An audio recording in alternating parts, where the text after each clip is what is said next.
Do you think the Silk Road carried only silk, spices, and gold? Some records hint at something else: intimate bonds between men, companions remembered in poems, and rulers who kept young attendants close. Artifacts and travelers' notes leave traces, but the meaning is uncertain.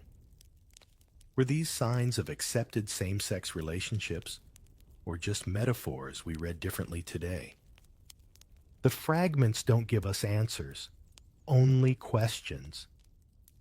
If you had lived along the Silk Road, what do you think you would have witnessed? Share your guess in the comments, and tell me when you're watching.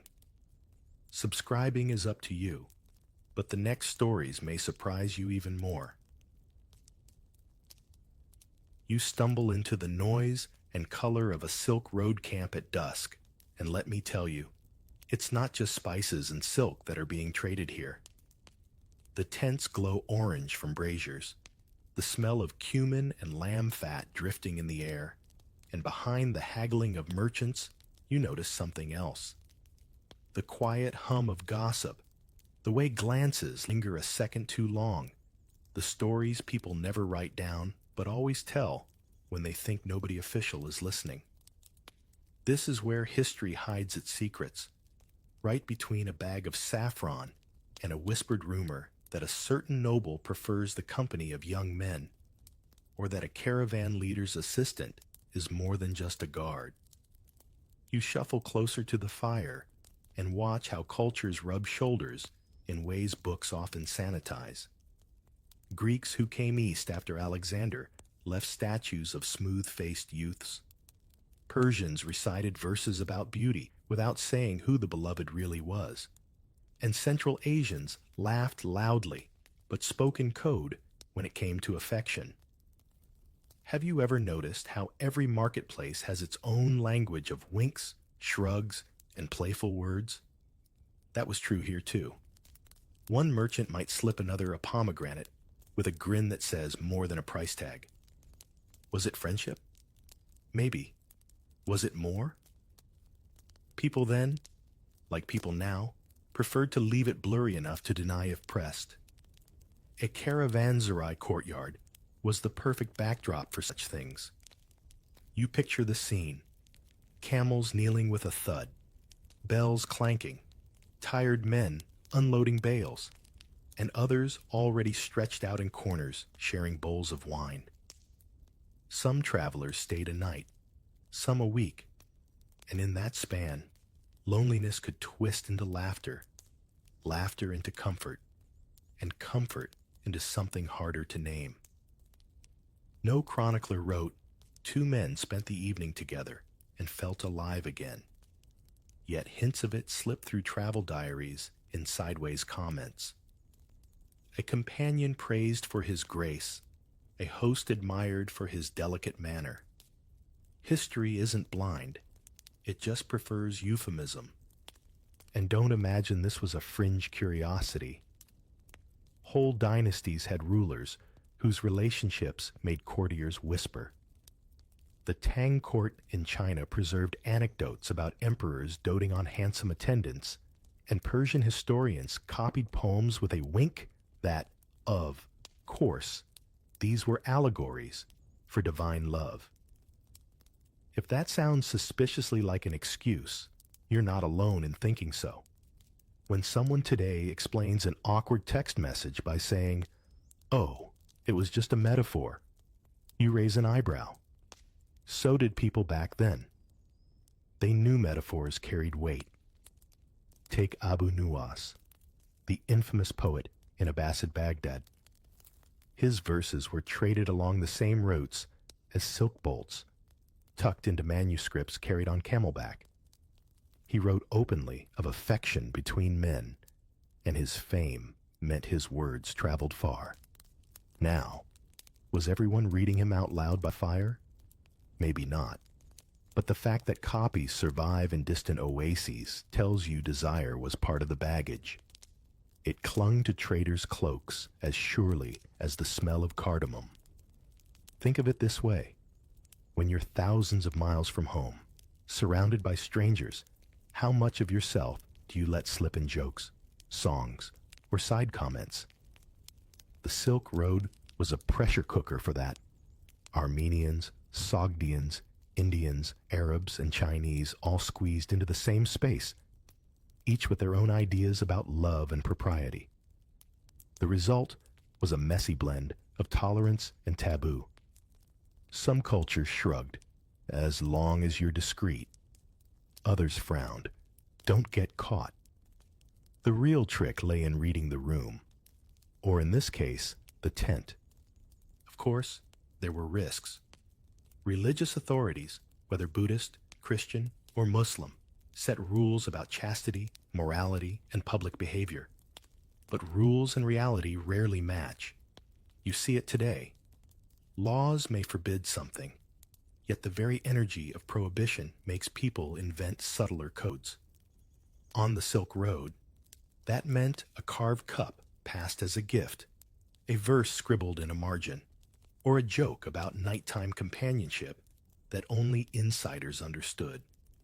How many times have you watched friends invent nicknames or inside jokes that outsiders never catch? That's survival through language, and it was just as necessary here. Archaeologists today sometimes find graffiti scratched into caravanserai walls, crude drawings, names joined together, phrases that hint at private humor. No official historian explains them, but they whisper louder than royal decrees. Those scratches say, yes, real people lived here, and yes, they cared about more than spice prices. Desire left marks even if priests and governors disapproved. Imagine the traveler who carved them. Hands calloused from rope, eyes red from dust, but still pausing to leave a sign that somebody else might one day understand. From the noisy courtyards, you drift out into the open land where grass rolls like a restless sea, and the sky feels bigger than any market stall roof. Horses snort clouds of steam. Yurts dot the horizon, and here among the nomads, life depends on bonds tighter than saddle straps. Men ride for days side by side, sharing water skins, dried meat, and sometimes the warmth of a single blanket when the wind cuts sharp across the plain. You can see how intimacy grows, not as luxury, but as survival, stitched into the rhythm of hooves and campfires. Shamans chant into the night, rattling drums, and their stories tell of spirits who wander between human forms, switching gender or shape without apology. Outsiders might raise an eyebrow, but for the steppe dwellers, such tales explain the fluidity of affection too. A warrior might find his loyalty sliding into tenderness, but no chronicler would dare to spell it out. They wrote of bravery and raids, leaving out the softer pieces, though you can still sense them between the lines. Blood brotherhood rituals reveal even more. Warriors slit palms, let the blood mingle, and vow to live and die as one. When two men sealed such oaths, they often moved together, fought together, and were remembered together. Archaeologists uncover burial mounds where male skeletons lie side by side with matching grave goods. Official texts call them comrades or kin. Yet the symmetry of those graves makes you wonder if affection was being disguised under another name. You think of modern parallels. Sports teams crammed into long seasons, soldiers packed into remote barracks, where bonds blur into something deeper than mere friendship. On the steppe, the isolation of endless grasslands magnified that effect. Imagine two riders pushing through a dust storm, pulling cloaks tight, sharing words that nobody else hears. It's hard to believe companionship stopped neatly at duty when human nature rarely obeys tidy lines. Even the Mongol chronicles, usually obsessed with conquest, hint at these attachments. Some cons tolerated them, so long as discipline stayed intact. Loyalty was prized, and maybe affection only sharpened it. The silence of those sources is almost louder than words. Marco Polo, centuries later, describes horse herds, falcon hunts, and silk tents, but avoids what his eyes surely noticed. Was he protecting his own reputation, or editing a world too complex for his patrons? Silence, again, acts as a filter. And while religion pressed its rules, ambiguity survived. Buddhist parables spoke of bodies shifting, neither male nor female, teaching that identity was less fixed than it seemed. Nomads, listening to such tales, folded them into their worldview, where the boundaries of loyalty, love, and spirituality already overlapped like braided leather. You sit near a yurt door, kumis sharp on your tongue, a dombra strumming in the background, horses stamping the frozen ground nearby, and you realize the bonds of the steppe were written in gestures, oaths, and the way two figures leaned into the wind together. From the chill of the steppe, you slip back into a shaded courtyard where Persian carpets soften the stone floor and poets lean on cushions with cups of wine. Here, affection hides behind clever metaphors and rhyming couplets, and the trick is knowing how to read the veils. You hear a recitation. The beloved is described with cheeks like roses, lips like rubies, eyes like gazelles. No name is given, no gender is fixed, and yet the audience chuckles knowingly. Everyone understands the code. It's safer to speak in riddles than in confessions. You listen closer and realize this isn't coyness, it's survival. In Abbasid Baghdad or Samanid Bukhara, a careless word could spark outrage. So poets invented an art of ambiguity. Abu Nuwas, notorious and brilliant, wrote verses that celebrated wine and youthful beauty so openly that clerics fumed. But his fans copied the poems anyway, carrying them along trade routes tucked into leather cases. Imagine a merchant humming one of his lines while tallying bolts of silk. Half business, half blush. Even rulers participated in this culture of veiled speech. Court chronicles sometimes describe a sultan's favorite companion without elaboration. That phrase alone says more than a full sentence would. It reminds you of the way modern tabloids describe celebrities with close friends and longtime roommates. Everyone reading knows what's implied, but politeness prefers not to spell it out. The Silk Road audience had their own wink-wink phrases too, couched in piety or poetry. Persian miniature paintings add another layer.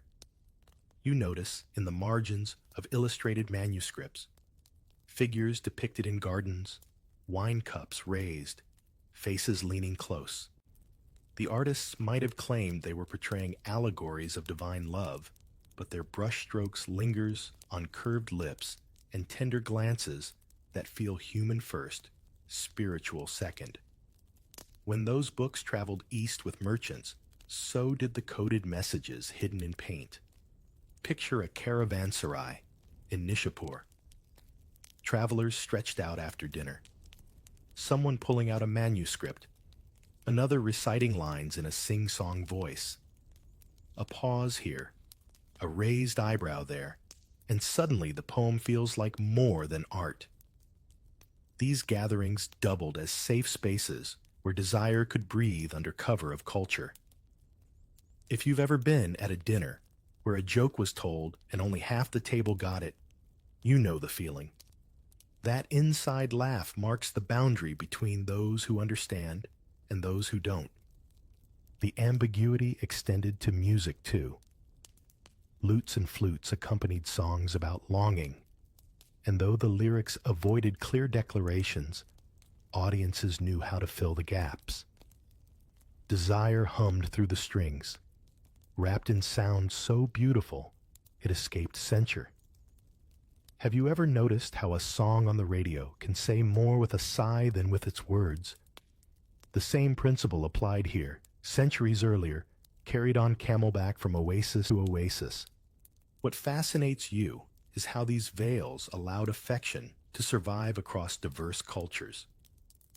A Chinese official, hearing a Persian verse, might nod at the spiritual message, while a fellow traveler caught the more personal undertone. The same poem could mean two different things depending on the ear. That flexibility was its genius. It let love travel safely, cloaked in metaphor, across thousands of miles of unpredictable terrain. You look around the courtyard as another verse is recited, candles flickering against blue tiles, and you realize these poets weren't just playing with words. They were carving out a hidden stage where longing could be spoken without being named. Lantern light trembles against red lacquered beams, and every flicker seems to reveal a secret rather than chase it away. You move through corridors that smell faintly of incense, where footsteps are hushed and glances last longer than protocol allows. The palace records may speak of ceremonies, banquets, and decrees, but the walls themselves feel heavy with stories that courtiers dare not write. You sense it instantly. The air carries more than politics here. It carries whispers of attachments hidden behind silk screens and coded in the language of etiquette. In the Tang dynasty, stories surfaced about Emperor Ai and his cut sleeve, a tale so famous it became shorthand for male-male devotion. You picture the scene, the emperor asleep beside his companion Dong Xian, unwilling to wake him, slicing off his own sleeve to rise without disturbance. Officially, it's written as a charming anecdote, but do you really believe courtiers miss the implication? That phrase, the passion of the cut sleeve, echoed down the centuries as a polite way of saying what couldn't be said outright. Court etiquette provided cover. Attendants lived close to rulers, serving wine, arranging robes, even sharing quarters on long journeys. Historians describe favorites, who rose rapidly in rank, showered with gifts and titles. On the surface, this was merit or loyalty. Yet the speed of their ascent, and the whispers preserved in private letters, suggest something more. Imagine a modern workplace where one intern suddenly gets corner office privileges. You'd suspect favoritism. The palace was no different, except the stakes were far higher. Poetry again played its part. Scholars at court composed verses about longing, beauty, and devotion, sometimes addressed to male friends with language that teetered between platonic and personal. One Tang official praised another's jade-like grace and delicate steps. Was it just flattery? Possibly. But when you read enough of these verses together, the consistency of tone makes denial harder. Courtiers became masters of plausible deniability, praising a man with the intensity usually reserved for women, then shrugging if anyone questioned the intent. Artifacts deepened the story. Wall paintings from Dunhuang caves show banquets with attendants leaning close, exchanging cups of wine. Scrolls tucked away in Buddhist monasteries preserve songs that mention companions of the inner chamber. The words are careful, but the imagery lingers. Do you notice how coded language never quite hides the truth? It only forces readers to squint harder, which sometimes makes the hidden message even sharper. And of course, power dynamics complicate everything. To be the emperor's favorite brought wealth, but also danger. If a ruler's affection cooled, rivals pounced, accusing the favorite of corruption or arrogance. Dongshan himself, once adored by Emperor Ai, fell after the emperor's death, pressured into suicide by enemies who had waited for their chance. The story isn't just about intimacy. It's about how affection at court could topple lives as easily as it raised them. Foreign envoys noticed too. Persian and Korean visitors sometimes recorded oddities in palace customs, hinting that unusual affections flourished. They didn't dwell on details. It wasn't safe. But their hints confirm that outsiders saw what insiders tried to keep veiled. Have you ever caught a glance between two people and instantly known more than words could say? That's what these envoys were doing, registering a truth too delicate for open comment. So as you drift down the polished corridors, the faint scent of incense clinging to your sleeves, you see that the palace wasn't just about ceremony and power.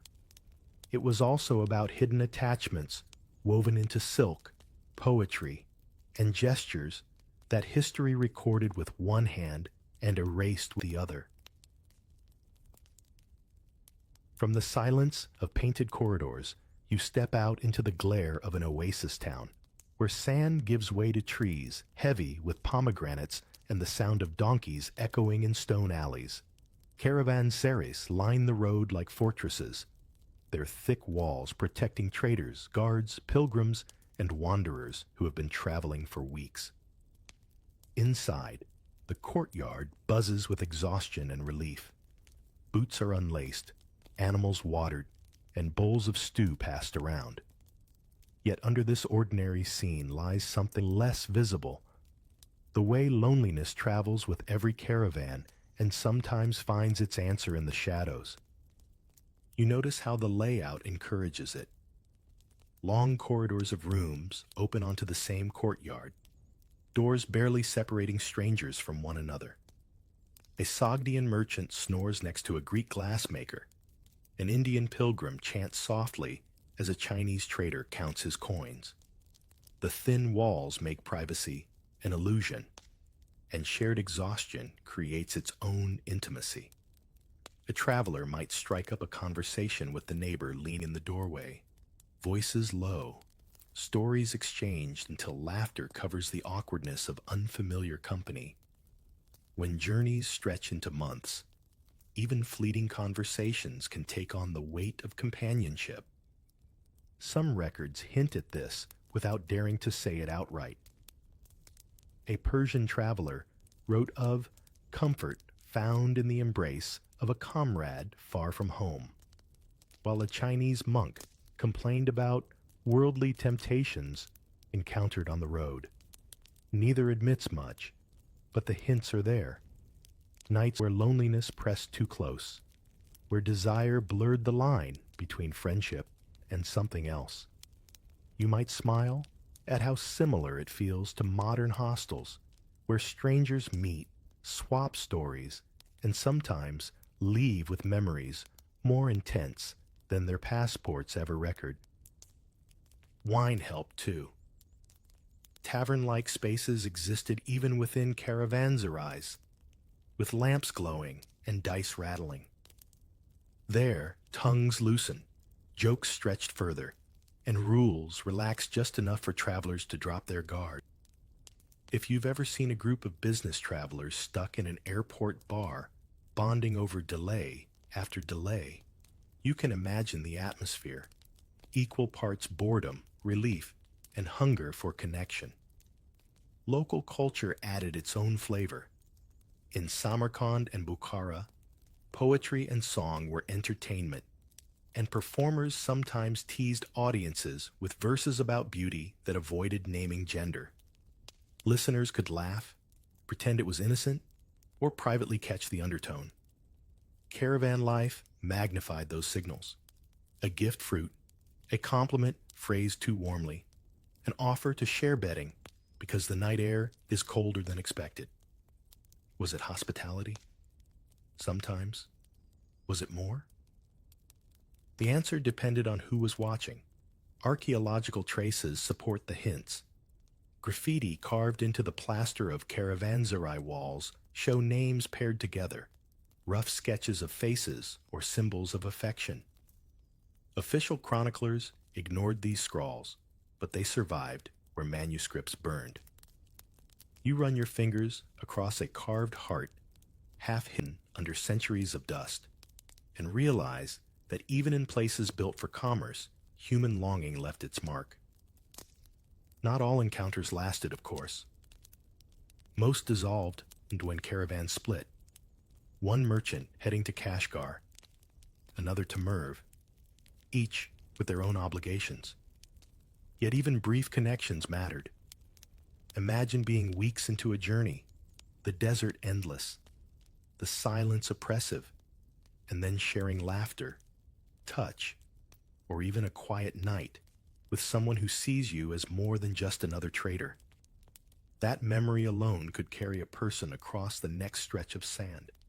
You lean against the cool stone of the courtyard wall, torches flickering overhead, voices drifting from doorways.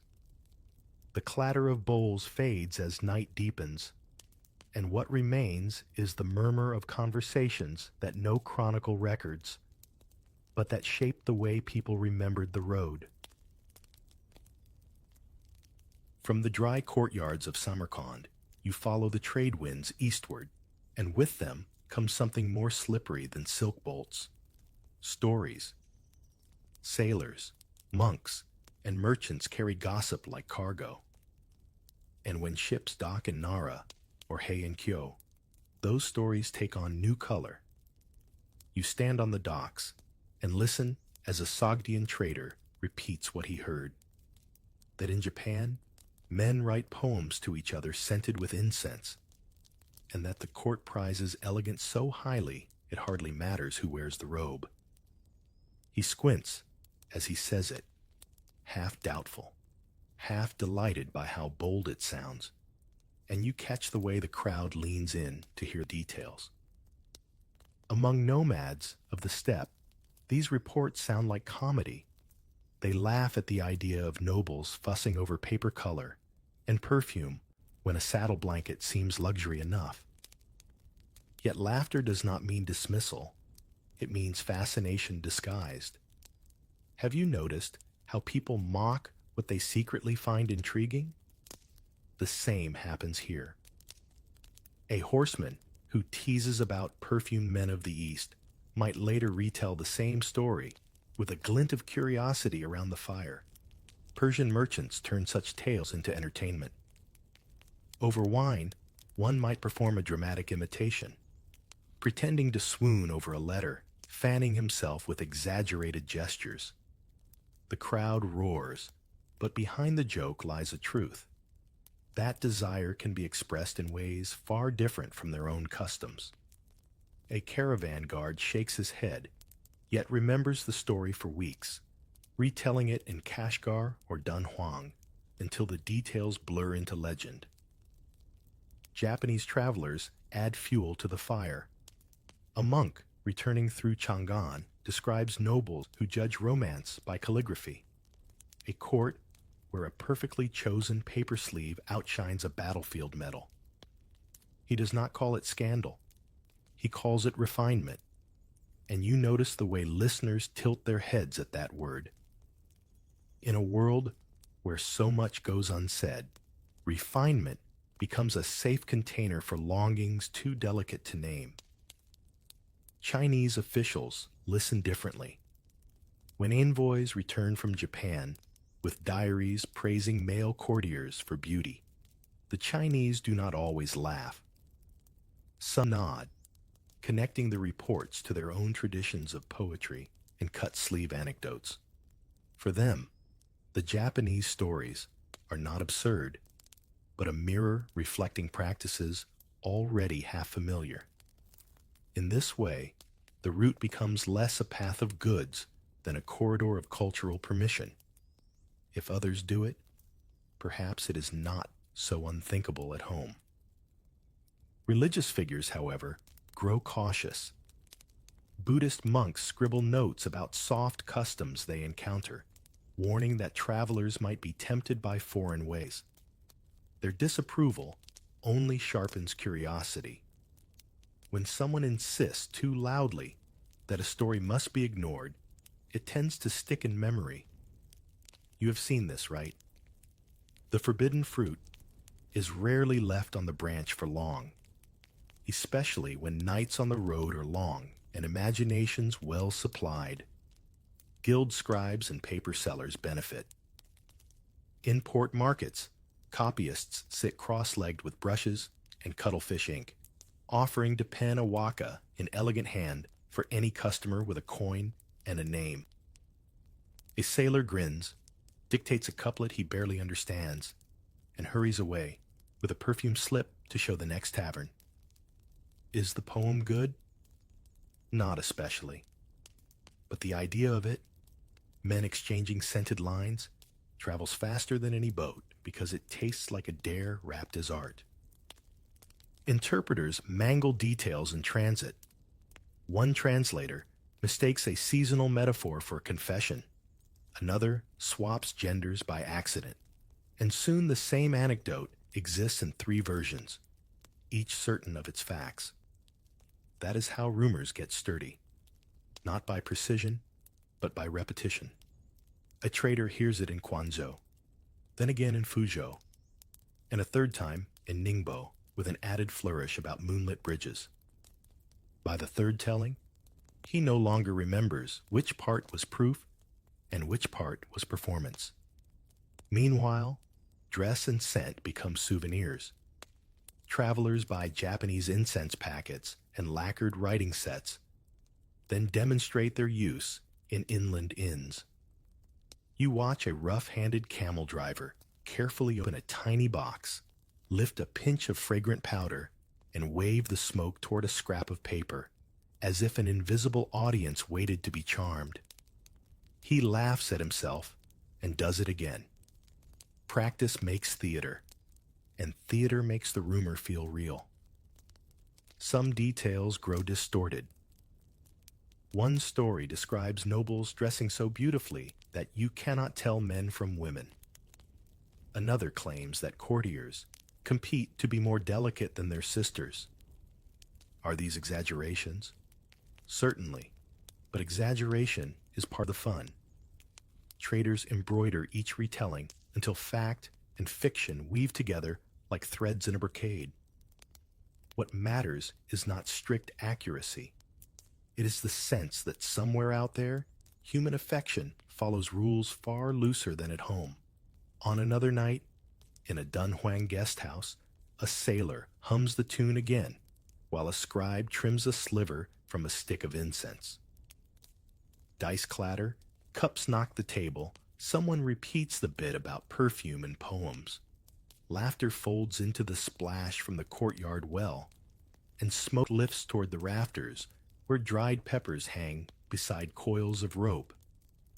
A letter, creased and faintly scented, slides from one palm to another under the lamplight.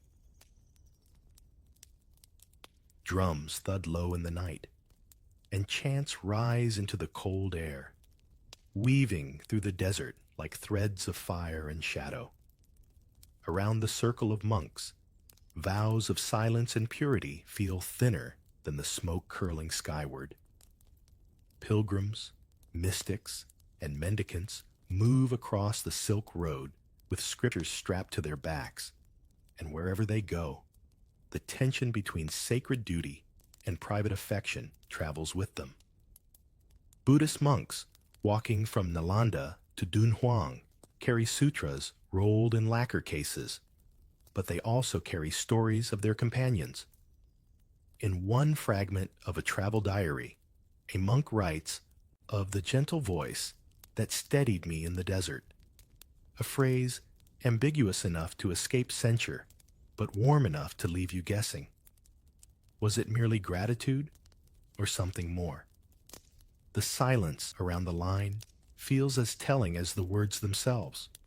Christian monks heading east bring similar contradictions. Nestorian missionaries crossed Persia into China, preaching abstinence while huddled together for warmth on mountain passes. Doctrines insisted on purity, but travel is long, lonely, and cold. You think of how even today, people sworn to discipline sometimes find that the very act of suppressing desire keeps it humming louder beneath the surface. The Silk Road, with its endless horizons, became a testing ground for every oath. Mystical Sufis add another layer. Their poetry, sung in caravanserai courtyards, speaks of divine love, but often describes the beloved with details unmistakably human. Eyes like a falcon's, lips sweet with pomegranate. To outsiders, it is religious allegory. To insiders, it feels like coded confession. Have you ever heard a love song on the radio that everyone insists is just metaphor, though you know better? That same double game played out here, night after night, under oil lamps. Some records preserve scandals. In one Central Asian monastery, elders noted with alarm the inappropriate closeness of two young initiates, punishing them with extra fasts. Their names are forgotten, their punishment routine, but the entry itself betrays the fact that affection existed even in cloisters built to prevent it. You realize that rules are written precisely because people keep breaking them. Archaeologists uncover hints in unexpected places. At a ruined Buddhist cave, inscriptions praise a fellow monk with such tenderness it hardly reads like formality. A line carved in shaky script. He walked with me as the Bodhisattva would. Is it spiritual admiration? Perhaps. Yet the phrasing leans toward the language of devotion, not doctrine. In a world where words had to bend, devotion slipped between categories. It wasn't only within single traditions. Pilgrims of different faiths sometimes traveled together for safety, and bonds formed across doctrinal lines. Picture a Sufi mystic debating scripture with a Buddhist monk by firelight, both laughing at their disagreements, then walking on together into the night. They might never admit to attachment, yet when separation came, one left a verse, the other a carved charm. Tokens too personal to mistake as casual, and the humor of contradiction never vanished. A weary monk in one chronicle admits that traveling companions sometimes sang bawdy songs at night, mocking their own vows with laughter. He does not confess participation, but the fact he wrote it down at all tells you how sharp the temptation felt. Isn't it curious that the holiest often leave the most human traces? You sit among them, listening to the low hum of chants mixing with desert wind, scriptures stacked neatly beside sandals. A monk smiles faintly at his companion across the fire, the glance lasting longer than the chant itself, and you sense how faith and desire walk the same road, their steps never fully in harmony, yet never entirely apart. From the hush of the monk circle, you drift toward the markets again, where merchants haggle not only with weights and measures, but also with glances and gestures. Traders speak dozens of tongues along the Silk Road, yet when it comes to desire, they invent a language of signals that needs no dictionary. A cup passed with one finger extended, a smile paired with a proverb that sounds ordinary but hides another layer. These are the codes that keep affection alive under the watchful eyes of law and custom. You notice how gifts serve as the safest words. A piece of fruit offered without explanation, a bolt of silk trimmed smaller than usual, a carved token slipped into someone's hand with a laugh. To outsiders, it's commerce. To insiders, it's a confession. Have you ever seen two people exchange inside jokes at a dinner party while everyone else misses it? The caravanserai courtyard worked the same way. Half the room oblivious, half the room in on the game. Different cultures added their own twists. Sogdians, famous for their trading networks, were also famous for their wit. A joke about sharing tents could mean nothing, or everything, depending on tone. Persians leaned on poetry, dropping lines that sounded devotional while their companions caught the second meaning.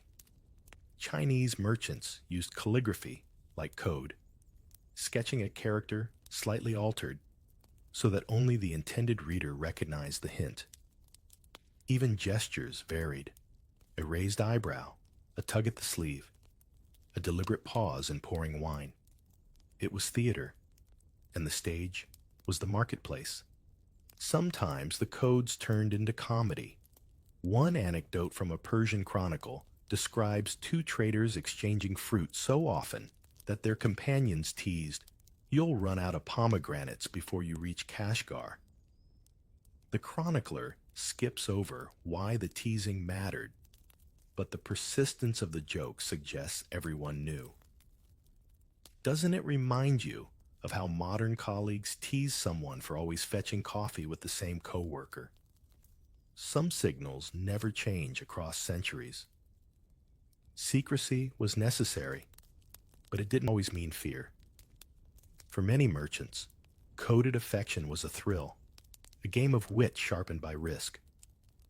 To be understood by the right person in a crowd of strangers felt like winning a private lottery.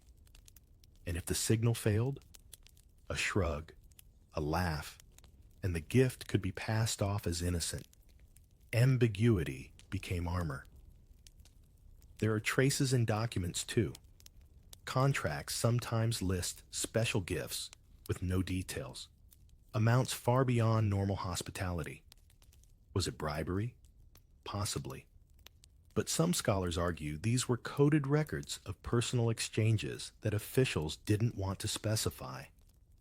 Margins of ledgers also contain doodles, two linked names, playful sketches that suggest traders slipped their secrets into the very fabric of paperwork. Even the routes themselves encouraged secrecy. Caravans moved constantly, so fleeting encounters left little trail. A smile in Samarkand might be remembered years later in Kashgar, retold as a story but stripped of names. This impermanence gave merchants cover. After all, how do you prosecute a gesture once its witness has moved 2,000 miles away? You linger in the noise of the bazaar, metal scales clinking, donkeys braying, incense smoke drifting, and layered over it all, the subtle hum of coded language. A merchant hands another a cup of wine with both hands, their fingers brushing just a moment too long, and you realize that on this road, affection survives not in declarations, but in the careful art of what is almost said. From the crowded marketplace, you move toward the darker corners of the Silk Road. Courtrooms, monasteries, and governors' halls where rules are written in heavy ink and punishments etched into memory. If merchants perfected coded gestures, authorities perfected ways of cracking down when those gestures crossed the line. Laws varied wildly. In one city, silence meant tolerance, while in the next, a whisper could lead to scandal. The tension itself left traces, brief notes in legal records, fragments of sermons, rumors of trials that spread faster than the caravans that carried them. You find that some of the earliest prohibitions come from religious leaders, eager to prove their control. A Christian bishop in Central Asia warned against unnatural bonds among his flock. A Muslim judge in Bukhara scrawled judgments that prescribed lashings. A Buddhist monastic code, tucked in a Dunhuang manuscript, declared expulsion for repeated transgressions. Each faith had its rules, and yet the very repetition shows that people kept breaking them. If laws were enough, why keep rewriting them? There are scattered accounts of scandals that forced authorities' hands. A Persian chronicle mentions a governor accused of excessive fondness for a young attendant. The trial records vanish, but the gossip survived, carried by traders who gleefully embroidered the tale. In China, the case of an official dismissed for improper attachments appears in terse court annals, stripped of detail, but heavy with implication. Even when names were erased, the stories lingered, retold as cautionary tales in caravanserais. Isn't it curious that rumor often outlives decree? Punishments themselves became theater. Public floggings were staged to humiliate, reminding others of the risks. Yet private letters hint that sympathy often outweighed outrage. One Chinese letter preserved in silk paper describes the sorrow of seeing a companion fall to the rod, though his heart harmed no one. It is rare for personal emotion to survive in official documents, but here it leaked through the cracks. Some regions allowed more room. In certain oasis towns, travelers describe officials turning a blind eye as long as public order was kept. A monk wrote of passing through one city where men of refinement chose their companions freely, though no one spoke of it by day. That line, cautious but clear, shows how survival depended not only on silence, but also on geography. What was punished in one jurisdiction might be shrugged off in another just a few days' ride away. Archaeologists stumble upon traces of both tolerance and repression. In one site near Merv, they found clay tablets recording fines for nightly disturbances in guest houses. The tablets do not specify what the disturbance was, but repeated entries suggest a pattern. Elsewhere, in cave shrines, graffiti depicts pairs of figures with joined hands, drawings that endured long after the scribes of law courts had turned the page. The contradictions stand side by side: prohibition on parchment, desire on stone. Even travelers outside the law noticed the risks. Bandits, smugglers, and mercenaries joked in their own slang about sharing fires or taking brothers of the road. Their slang made officials uneasy, but it also mocked the seriousness of court edicts. How often do people laugh at rules precisely because those rules weigh too heavily? The Silk Road was no exception. So you sit in a governor's hall, watching clerks scratch out edicts while outside in the bazaar. Jokes and signals keep weaving through the crowd. Authority insists on order, yet the very need for crackdowns proves that hidden lives refuse to vanish. The struggle plays out not just in laws, but in the stories that still hum beneath the silence. Lanterns sputter low in the final miles of your journey, and the Silk Road feels quieter now, as if centuries of gossip, poems, and laws have all thinned into echoes. What lingers is not a neat chronicle, but a residue. Rumors scratched on plaster walls, verses folded into manuscripts, glances that outlived the men and women who cast them.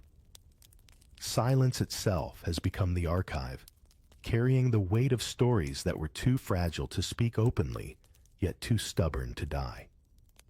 You think back to the camps where fruit passed as signals, to the courts where sleeves were cut rather than hearts awakened, to the oases where laughter disguised longing. Every stop left a trace, and together, those traces form a map that no official ever intended. History books often claim certainty, but the queer presence along this road survives best in half-remembered tales, carved initials, or metaphors stretched to cover what could not be named. Isn't it strange how the fragments often tell more truth than the polished accounts? Some modern travelers retrace the route, peering at faded graffiti in caravanserais or examining miniatures under museum glass. They strain to catch the voices that once whispered in crowded inns or palace corridors. The evidence is never enough for absolute proof, yet it always resists erasure. A scratched heart in a ruined wall, a diary line about a beloved companion, a poem where gender slips like sand through fingers. All of these act as stubborn reminders. Silence paradoxically shouts, and legacy takes odd shapes. In Persian, cut sleeve became shorthand. In Chinese, whispers hardened into idioms. In Central Asian folklore, jokes outlasted the men they mocked. Along the way, memory preserved what authority tried to dissolve. Perhaps that is the real lesson the Silk Road leaves behind. Desire does not vanish under pressure. It adapts, hides, reshapes, and keeps moving, like a caravan shifting routes when a pass is blocked. You picture the end of the road at a coastal port, gulls shrieking overhead, merchants shouting in a dozen languages.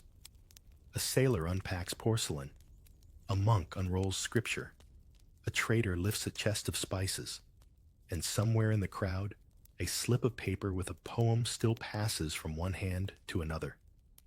It smells faintly of incense. It says nothing directly.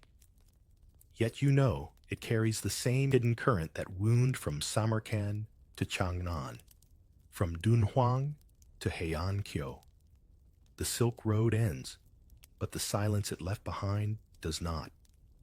It lingers in every ruined guest house, every museum case, every rumor scholars argue over today. You lean against a post, watching the shadows stretch long, and you understand. The history of desire here is not written in declarations, but in the pauses, the careful disguises, the secrets that survive precisely because they were never shouted aloud. Across the Silk Road, whispers of forbidden desire traveled with silks, spices, and stories, leaving traces in poetry, court gossip, graffiti, and coded gestures. This untold history of homosexuality reminds you that affection found ways to survive despite laws, religions, and shifting empires. Yet desire was only one thread in a much larger tapestry of identity.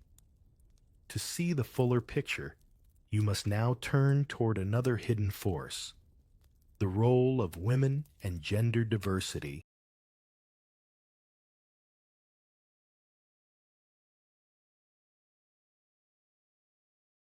on the Silk Road. The first thunder you hear on the Silk Road isn't a drum, it's hoofbeats, and half the riders are women. You squint into the step light, the air crisp like a new page, and there they are. Girls with windburned cheeks leaning into the gallop, bows tucked under the arm, reins held by hands that learn knots before letters. You expect sidelines and find starting lines. On the grass seas from the Black Sea to the Altai, work is a team sport, and the team ignores your city-bred categories. Herds need moving, tents need raising, raiders need shooing off, and yes, trading must happen. Whoever is most capable does the job, and the job rarely asks about your gender before it asks about your aim. You watch a felt tent unfold like a magician's trick. A daughter braces the lattice wall, a mother hoists the roof ring, an ant flips the white cover into place, while a toddler guards the water skin like it contains the moon. Later, you spot the same daughter trotting out the herd, a quiver bumping at her hip, because wolves don't check birth certificates. The rhythm of the day is practical. Milk the mares, mend the tack, cook something hearty, count the foals, keep the bowstrings dry. If a storm rolls in, you tighten guy ropes and ride out to collect strays. Nobody waits for a brother to return from a council when a foal has wandered toward the river. Stories drift through smoke at night, told with the matter-of-fact confidence you hear from people who have done the thing 100 times. The old men mention the Scythians. The grandmothers nod first. Archaeologists keep opening kurgans expecting a male warrior and finding a woman with riding calluses, healed arrow wounds, and a quiver's worth of secrets. You picture burials in Pazyryk frost, tattooed skin under felt coats, saddles still bright with red dye. The bones whisper the same punchline, riding since childhood, knees shaped by stirrups, shoulders shaped by draw weights. A Greek writer once scoffed that steppe women shot as well as men. The grandmothers would have corrected him gently, sometimes better.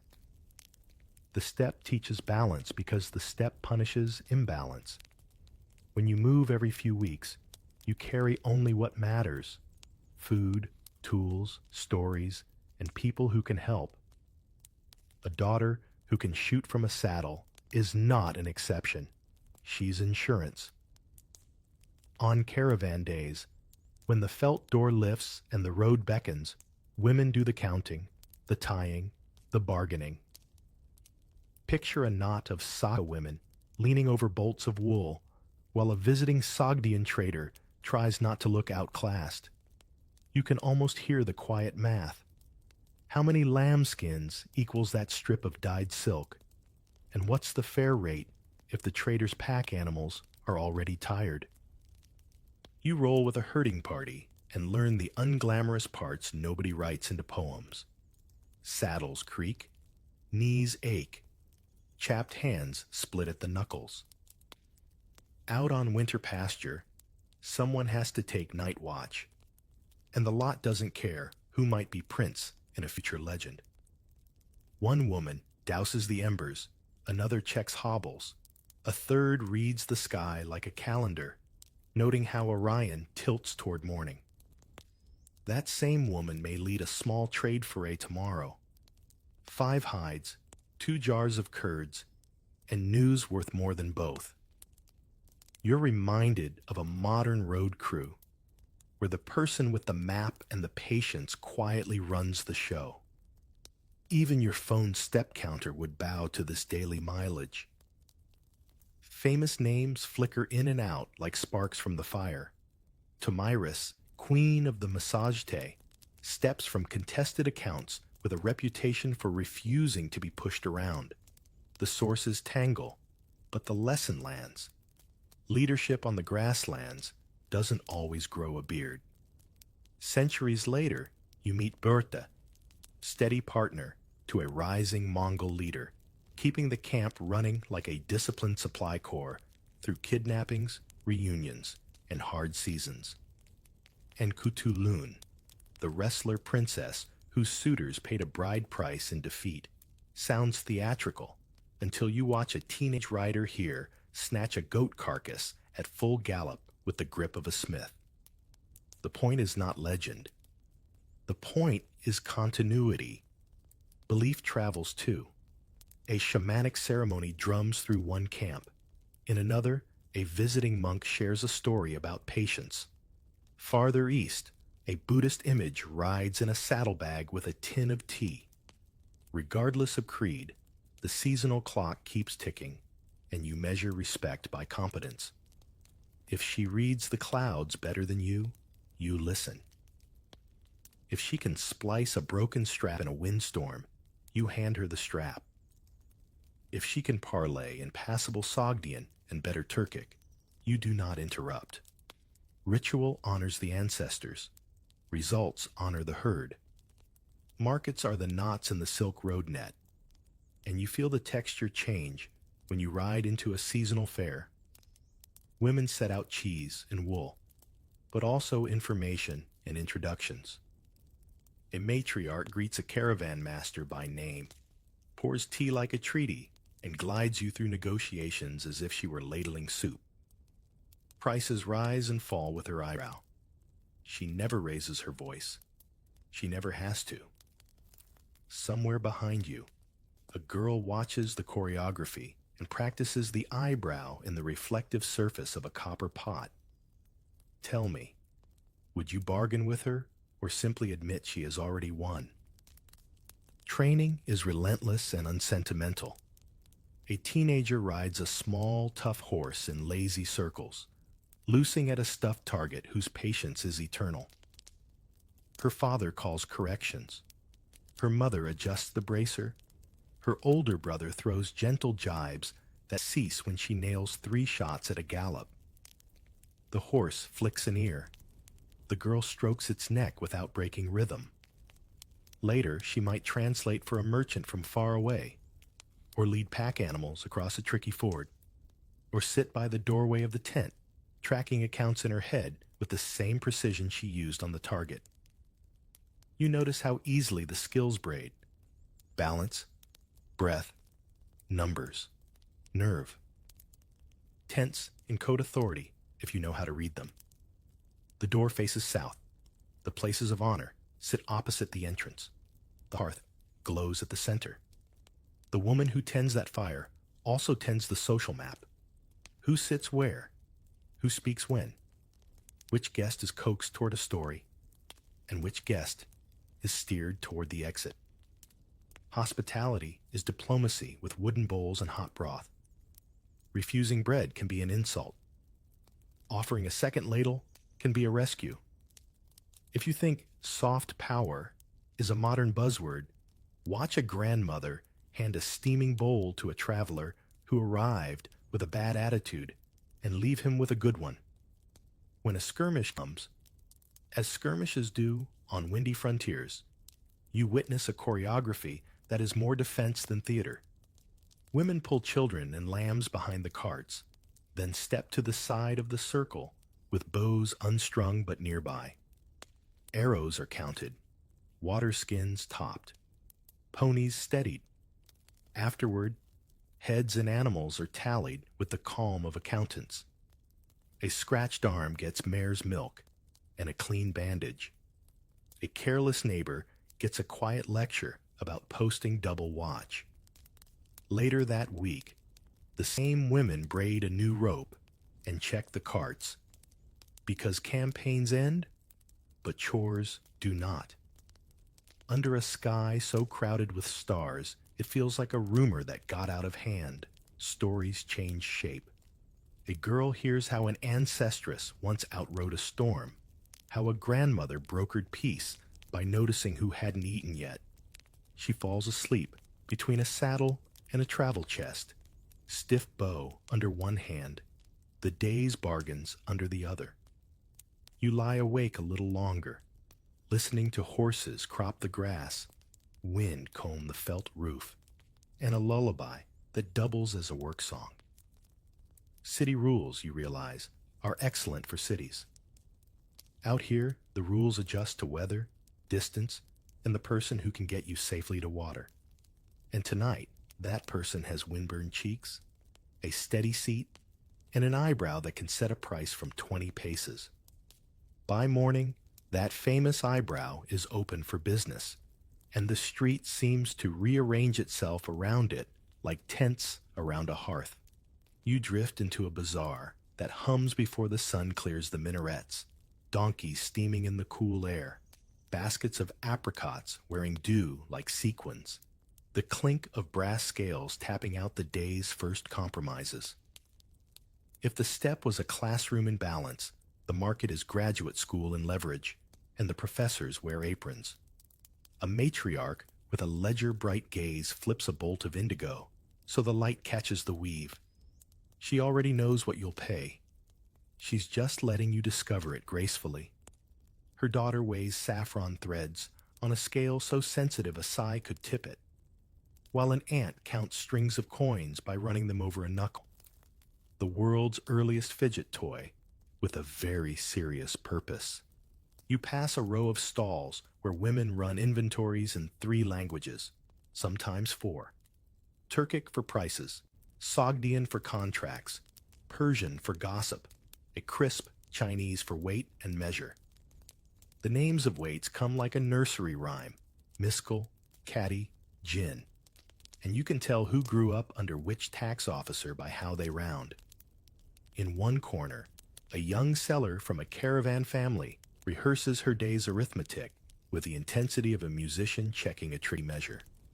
She sets her profit margin as precisely as a bow on a string and hits it without drama. You hear the bargain that really matters. Not the last coin tossed into a palm, but the promise of the next visit, the return customer, the long thread that stitches this week to the next. Evidence of all this doesn't only live in memory.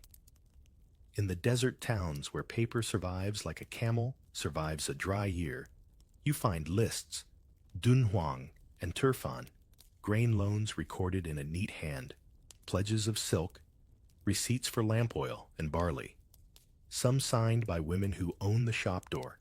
They open each morning. One contract pledges a bolt of patterned silk as collateral for a loan that keeps a stall afloat through a slow season. Another names a widow as executor of a trading partnership, her seal as crisp as any man's. Your guide shrugs as if to say, of course, if she can count, she can count.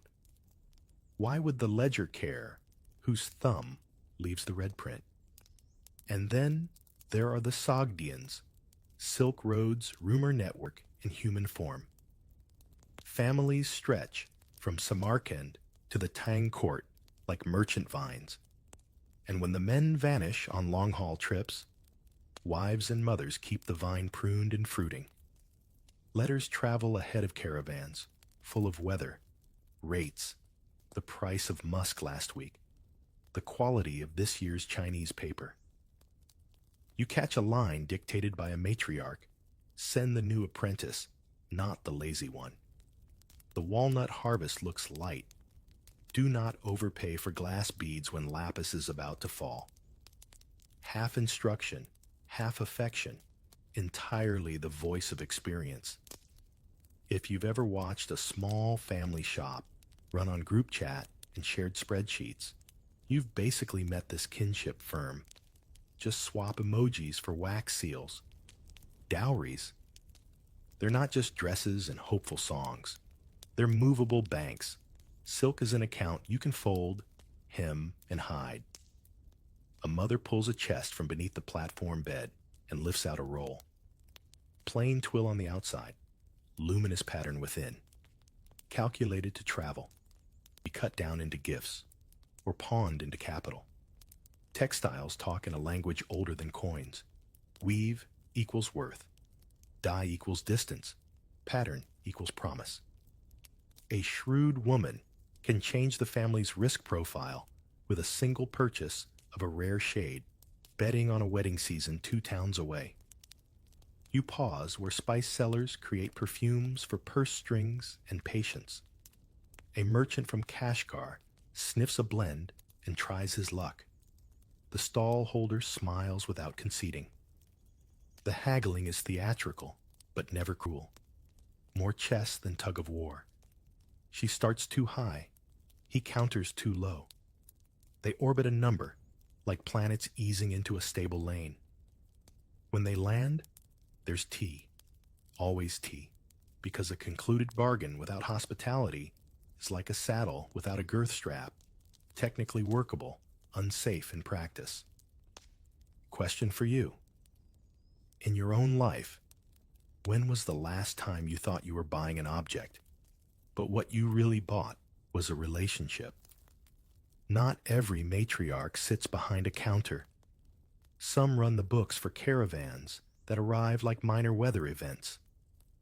You trail one such woman as she walks the perimeter, checking loads, matching tally sticks to bundled goods, fixing a miscount with the authority of someone who remembers every sack by the knot in its rope.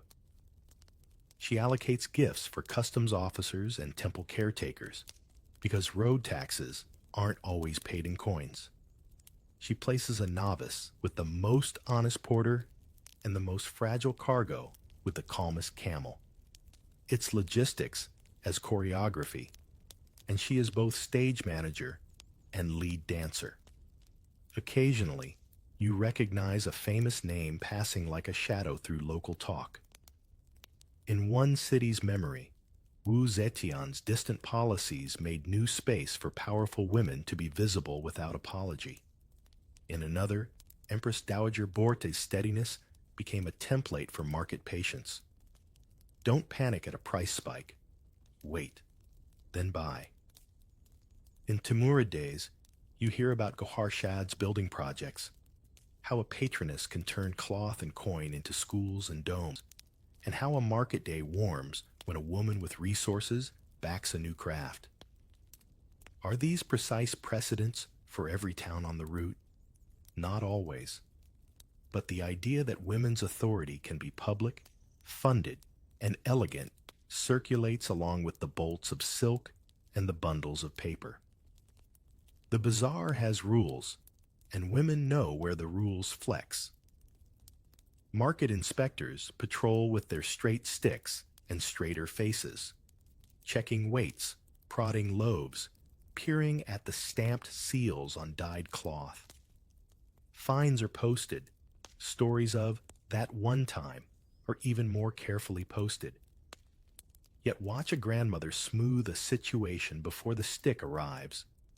She swaps a chipped weight for a clean one, corrects a short pour with a flourish that turns embarrassment into generosity, and sends the inspector off with a sweet a child just happened to bring over. It's not bribery. It's choreography again. The old art of letting people keep their dignity so everyone can keep earning. Your ears learn to sort sounds. The dull clack of date pits in a copper bowl means a snack is near. The sharp ping of a balance settling means a deal is done. The soft rustle of paper means a record is being born. You watch a scribe copy terms. Interest as mild as warm milk. Repayment tethered to the caravan's return. While a woman borrower signs with a stylus she holds like a knitting needle. She doesn't need to read the whole document to know she can read the whole trader. The eye tests character faster than the ear tests clauses. Still, she keeps her own tally, marked with notches inside a wooden spoon. Domestic, yes, but as binding as any seal, when everyone agrees the spoon is the spoon. Occasionally, the modern world taps your shoulder, and you see a corner of the bazaar that feels suspiciously like your neighborhood weekend market. There's the friend who says, "Don't buy from him. He waters the milk." There's the stall with ugly fruit, priced fairly because waste offends the ancestors. There's the mother negotiating while rocking a baby with her foot and calculating exchange rates with her free hand. If a portable card reader appeared, she'd master it in an hour. Since it doesn't, she masters credit, trust, and delivery windows instead. As the day fattens, shade creeps across the alleyways, and deals get kinder under the awnings. A matriarch sends her niece to the dye yard with a whispered list. Today, the cochineal is good, but only from the second vat. And don't let them distract you with talk of last year's batch. The niece nods, already tucking scarf to mean, "I'm here on business." You follow, weaving past looms that clack with a rhythm old enough to hush arguments. When she returns, the aunt doesn't cheer. She checks. The color holds. The fiber sings when tugged. The eyebrow relaxes by a millimeter. Another small victory, as routine and vital as water drawn at dawn. Palace stone keeps cool even when the courtyard blazes, and your footsteps soften as if the floor itself prefers whispers to clatter. Silk hushes past pillars, not just clothing, but policy in motion. Rank stitched into thread width, precedents dyed in law. A map of power that rustles when someone turns. You pass a screen of painted peonies and catch a conversation drifting like incense. Not a decree, not a threat, just a concubine asking after a provincial governor's wife with the kind of casual tone that sends secretaries to sharpen their brushes. You learn the grammar fast. Color is syntax, hairpins are punctuation. Seating is a thesis you can read from the doorway. A senior consort doesn't need to raise her voice when enamel phoenixes do the raising for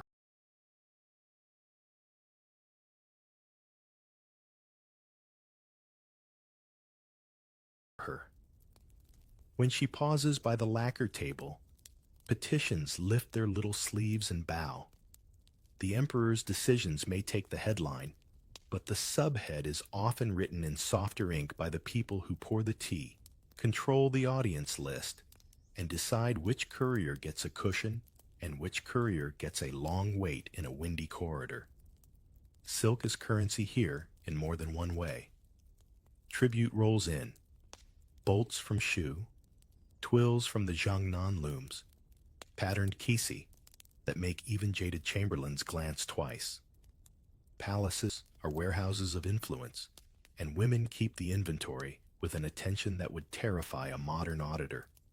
A consort inspects a bolt for evenness, finds a slight wobble in the weft, and redirects the piece, not to the throne room, but as a gift to a minister whose son recently passed the exams. The wobble becomes loyalty. The minister becomes a habit. The habit becomes a block that votes the way the palace breeze suggests. You pass the embroidery workshops, where the hum of thread sounds like bees inside a painted hive. Overseers, almost always female, hold patterns in their heads the way a composer holds a fugue. They set quotas, choose pigments, time deliveries to arrive the day before a key festival, so the court looks newly minted when the foreign envoys step through the gate. Those envoys will return home convinced of an empire's inexhaustible order.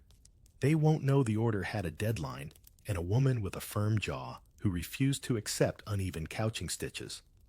Names step out from the screens. Empress Lu of early Han builds alliances with placements and marriages as if she were laying bridge planks. If a rival wobbles, she knows which plank to pull. Yang Guifei, in Tang-era corridors, turns fragrance and music into diplomacy. Her family's network stretching down the road toward the frontier. You hear courtiers grumble that a song can move troops, and you quietly note how often that turns out to be true.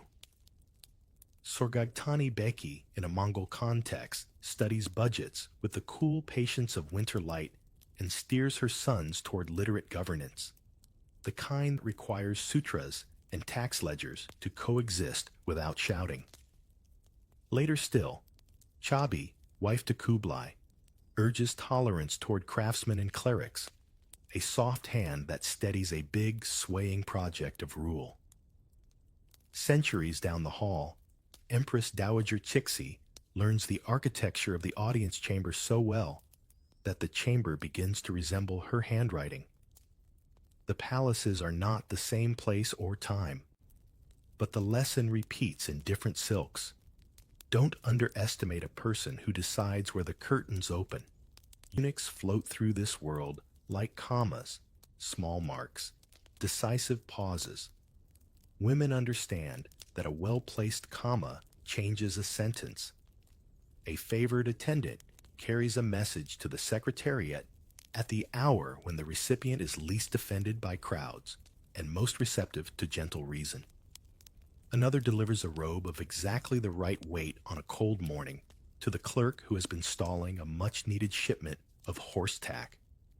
A robe, you almost say. Yes, a robe. No one makes good policy with frozen hens.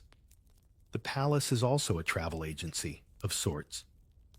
Princesses go out as marriage envoys, their trunks packed with a curriculum, silks that teach taste, rituals that teach timing, gifts that teach gratitude. A Khatun arrives from the steppe, bringing habits of direct speech and wide camp logistics, and finds that the corridors prefer oblique angles.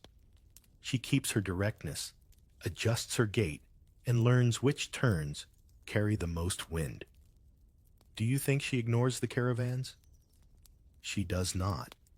She asks about roads, pastures, safety at river crossings. the reputation of a fortress commander who loves poetry more than repairs. Those notes become suggestions.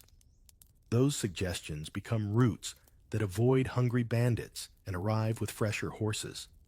Court poetry and court budgets are shelved closer together than you expect. A consort sponsors a sutra copying project, and somehow paper mills downriver get better contracts. A princess devotes herself to a Taoist retreat, and, as if by accident, the local salt tax receives a humane edit. A rumor circulates that a certain set of loom patterns will signal favor this season. Looms in 3 provinces pivot. You see the policy and the pattern meet in the wardrobe. Regulations on rank by sleeve width enforce order even as new dyes whisper that borders are porous. Inside the inner apartments, the calendar beats like a careful drum. Feast days require particular silks. Mourning demands another. A woman who manages wardrobes also manages mood. She decides when the emperor sees a court in sober grays or in sunrise peach, and that choice coats the air. A minister requesting leniency stands better odds in a room that looks like dawn than in a room dressed like a ledger. Is that frivolous? Ask any modern presenter who picks a tie to tilt an audience toward yes. Not every move is grand. Some are the size of a cup.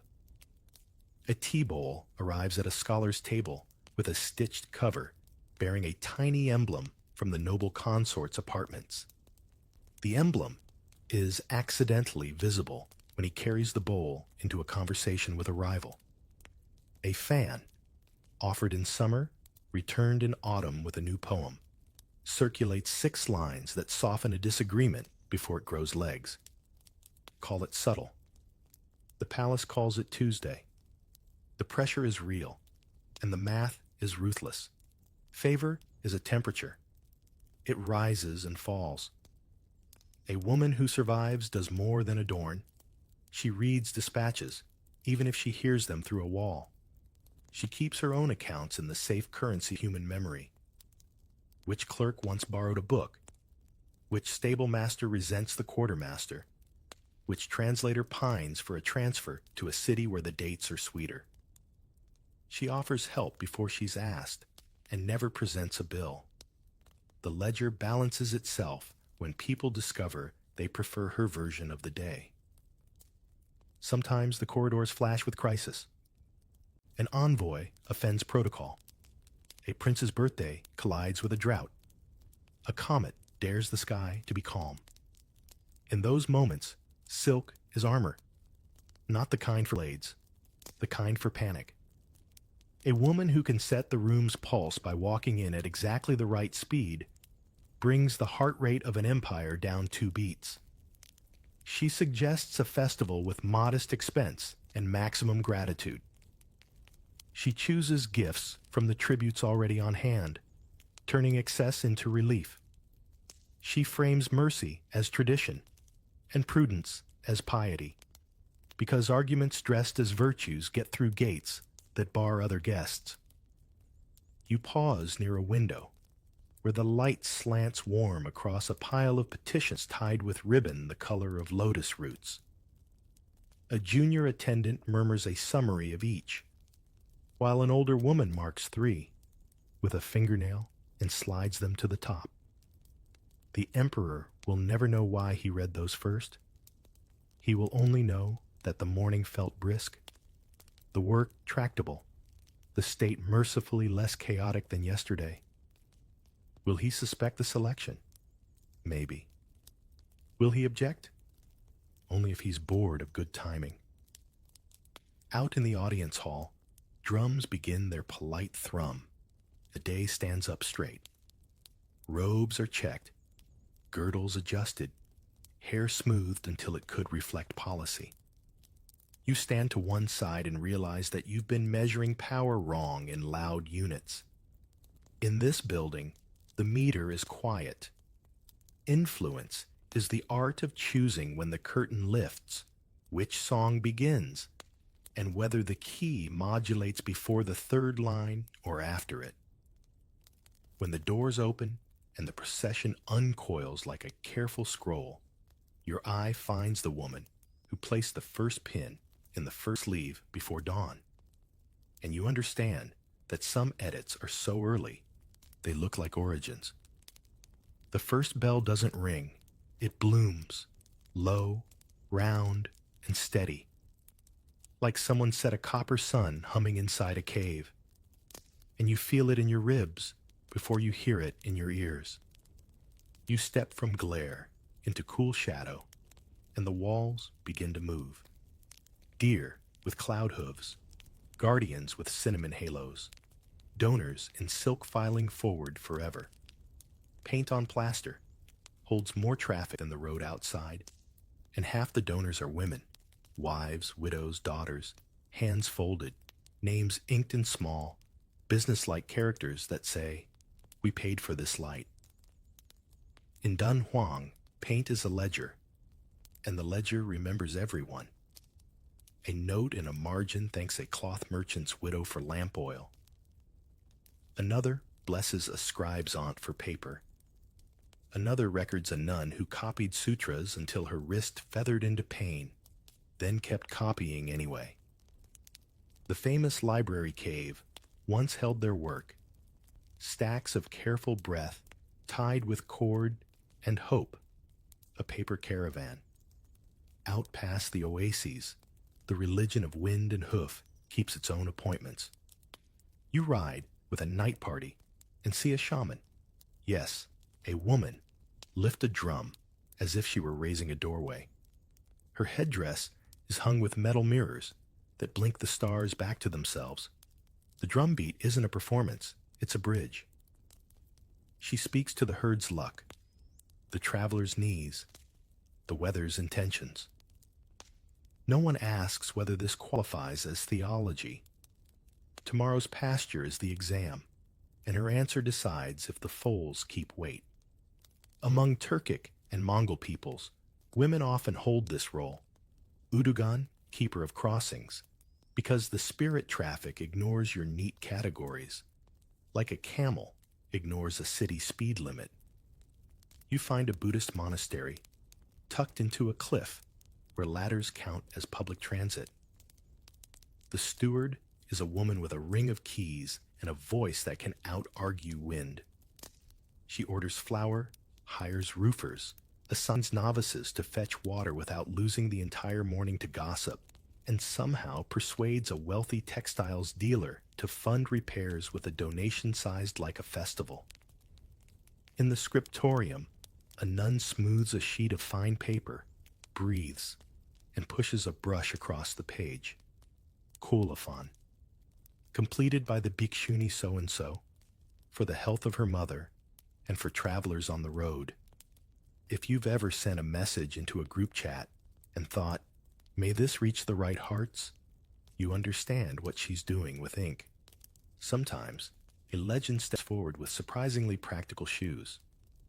Javaka, mother of Kumarajva, the brilliant translator born in Kucha, takes vows, studies, travels, and raises a son who will melt Sanskrit into Chinese like tea into hot water.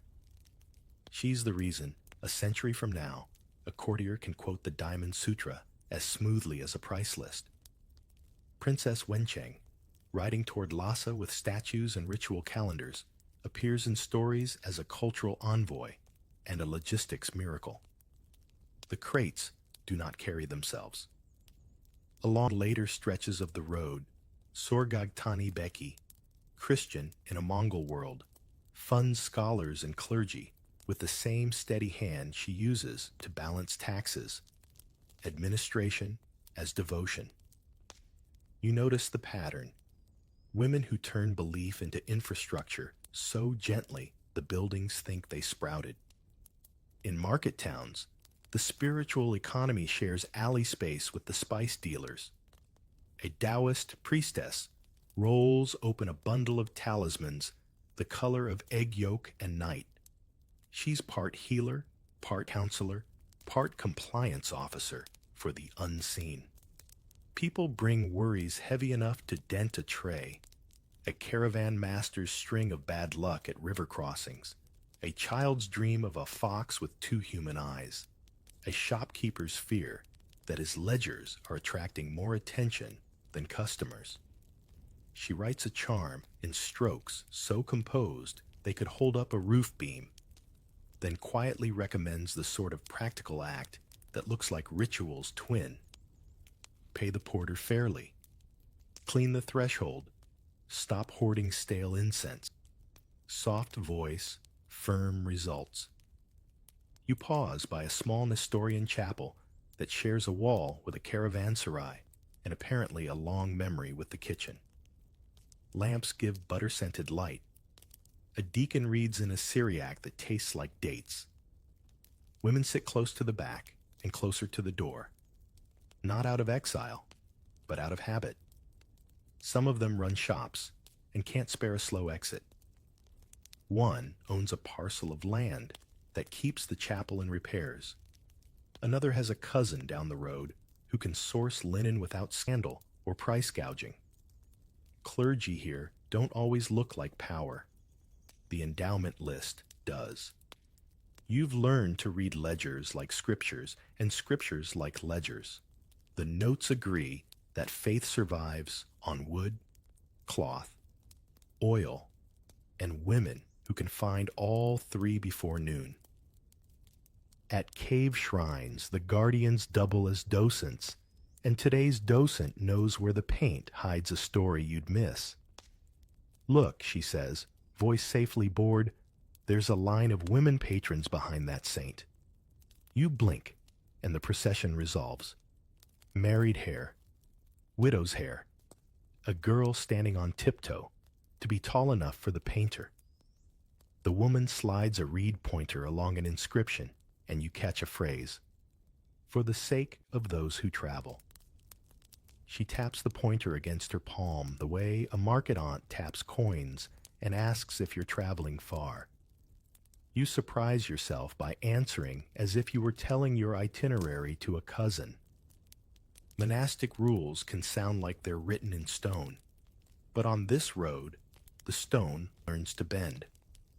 Some communities support full ordination for women.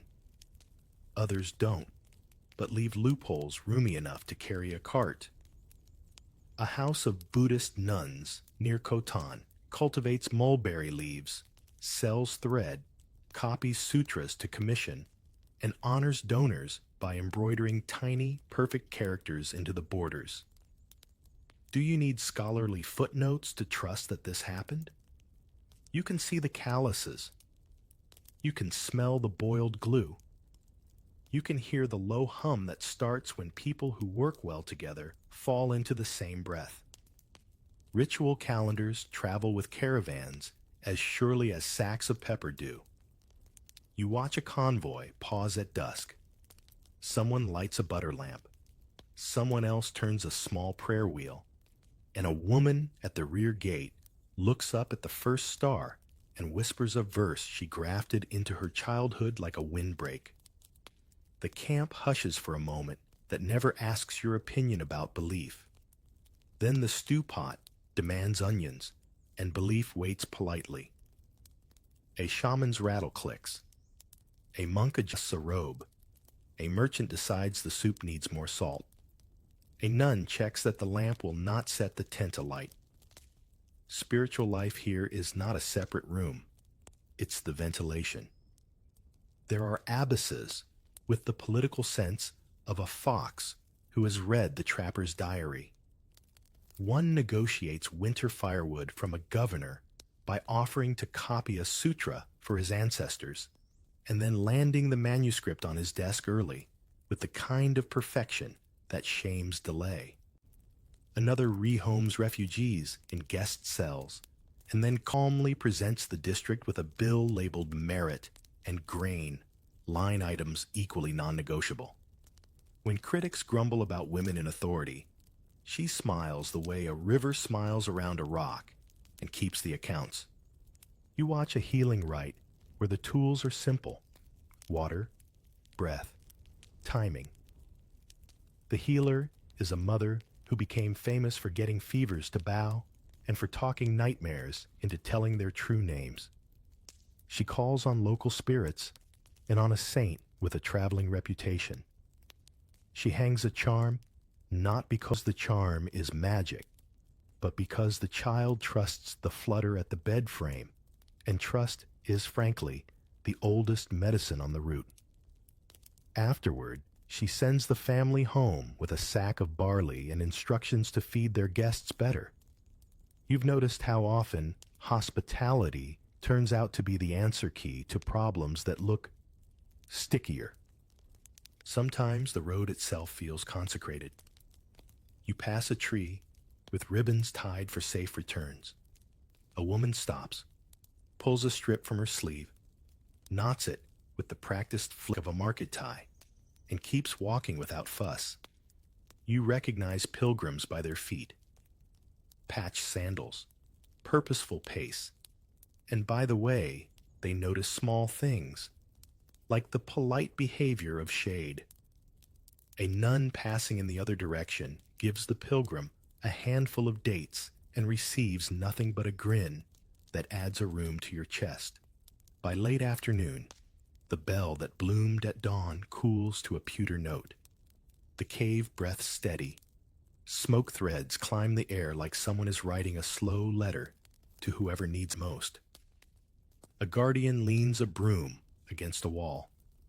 A woman in charge of the keys counts them twice by touch, and the painted donors keep processing toward a light the painter somehow made feel warm.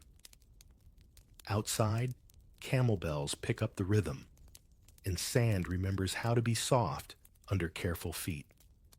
You start noticing that the road talks even when nobody does, and its language is fabric.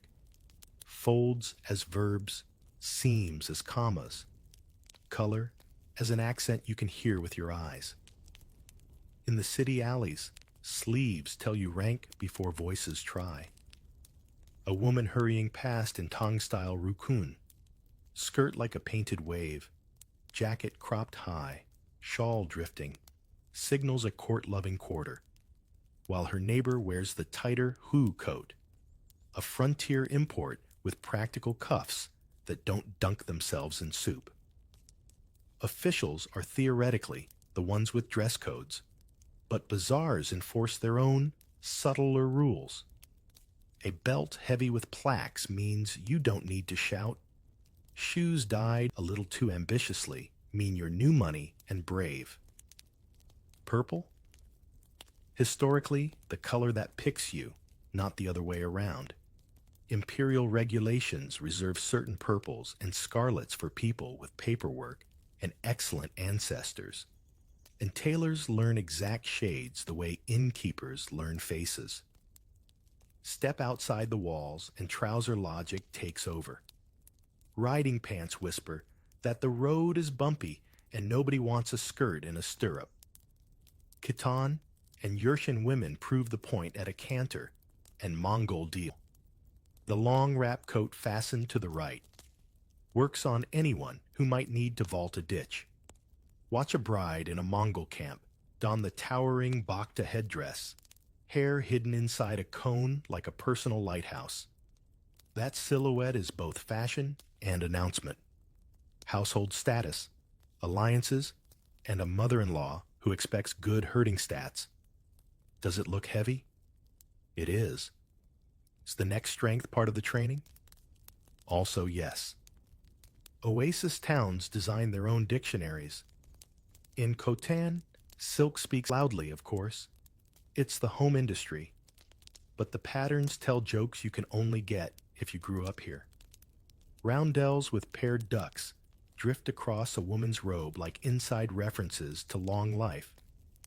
Cloud collars sit on shoulders like portable ceilings. Sogdian caftans flash contrasting lapels and pearled roundels that make every entrance feel like a coin flip landing on its edge. When a Sogdian matron turns, you catch a glimpse of striped trousers under the skirt, and it is not a wardrobe malfunction. It is centuries of try me stitched into comfort. Religions dress their ideas in practical cloth. Buddhist nuns along this road tend toward brown, gray, or muted saffron depending on where the taxman and the dye vats happen to be. The hue matters less than the cut's message. Simple, breathable, easy to launder with limited water.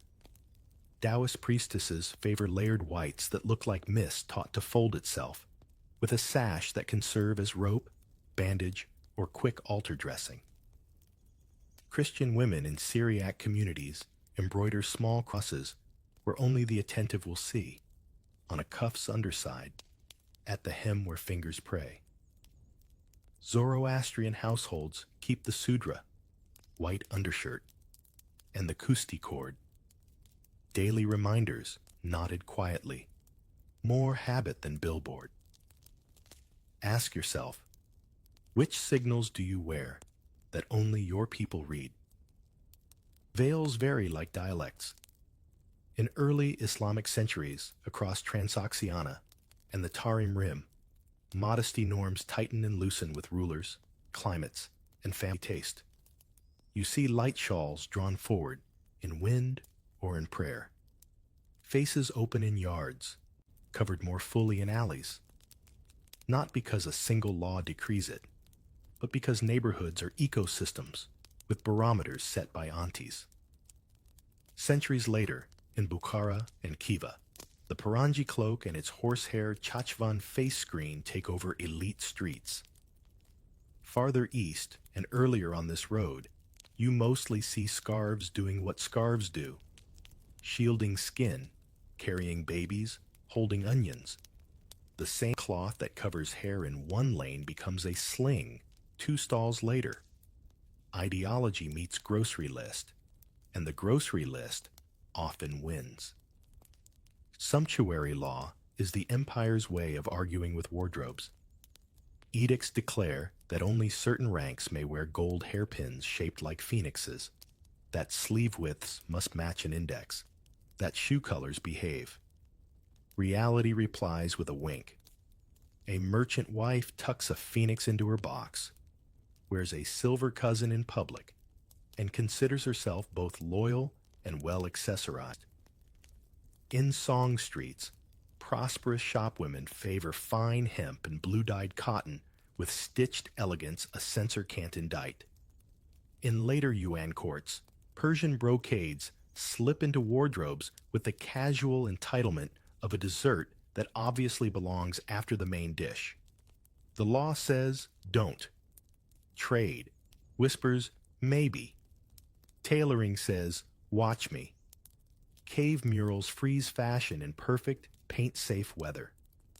At Dunhuang, you count high-waisted skirts, translucent shawls, foreign coats with wrapped fronts, hair piled like fresh loaves, and dancers whose sleeves pour like water being persuaded. Musicians wear clinging scarves that make every turn of the wrist look like rhetoric. Patrons, men and women, pose in the clothes they want remembered, which is a reminder that portraits are arguments. If you commissioned a wall today, would your hoodie make the cut? Or would you rent a jacket that says, "My grandchildren will believe I was interesting"? Trade bends, taste the way wind bends grass. Safflower red from one zone meets indigo from another, and a local dyer invents a purple that skirts an edict and starts a craze.